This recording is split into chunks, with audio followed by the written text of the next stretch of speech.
Sveiki, biedri! Šoreiz es parādīšu vingrinājumu krūtīm, bet ne visai tā kā krūtīm, bet vairāk tā kā krūšu augšējai daļai. Un to var regulēt pēc sola augstuma. Ja tev solis ir šāds, darbojās tā kā visi krūtis spied šitā.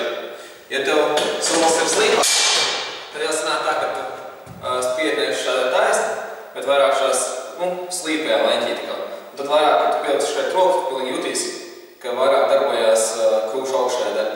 Jo to augstāk cel to soli, jo mazāk darbojās tā kā vidējās krūtis un vairāk darbojās augšējās krūtis un pamazām sāk slēgties plecs augšā.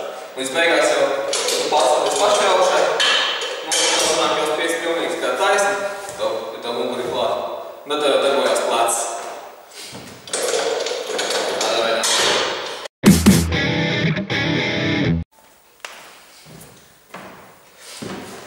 Pirmais jau paņemam kantas, atklāt taisni muguri. Nekad nelēcam šā te muguri, bet piemēram taisni, tad tā var dabūt ko traumu muguras lēstē. Ops! Esam uzliekam uz ceļiem. Daburamies ar vienu kādu palīdzam roku un pēc tam spiežam augšā. Ievelk lejā un izvelk augšā.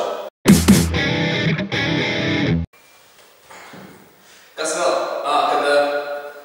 Kad spied augšā, iztaisnot tās rokas aptuveni līdz šajienai pietiek. Nevajag iztaisnot šādā pilnībā, jo tas atkal nav labi īsti alkoņu locīto.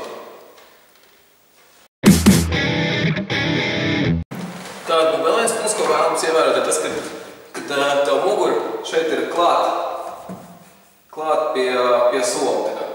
Šādai. Daudziem sanāk tā, ka ja svars ir par lielu, tad augšējais krūtis ir vājāks par apakšējām krūtīm. Līdz ar to tu sāc nostādāt lejā, vēl pacelt pakaļ augšā, un tad tev vairs nav īsti tas vingrinājums vairs augšējām krūtīm, tas sanāk vidējām krūtīm. Tur viņas klāt. Ja tev tāpatās veidojās šādi tiltiņš, tad var arī paņemt vienkārši pacelt kājas augšā šāds atmastots, un tad tev vairs nav kur likties. Neaizmirst laikot, šērot, abonēt kanālu. Aranži! Tiekamies nākamreiz!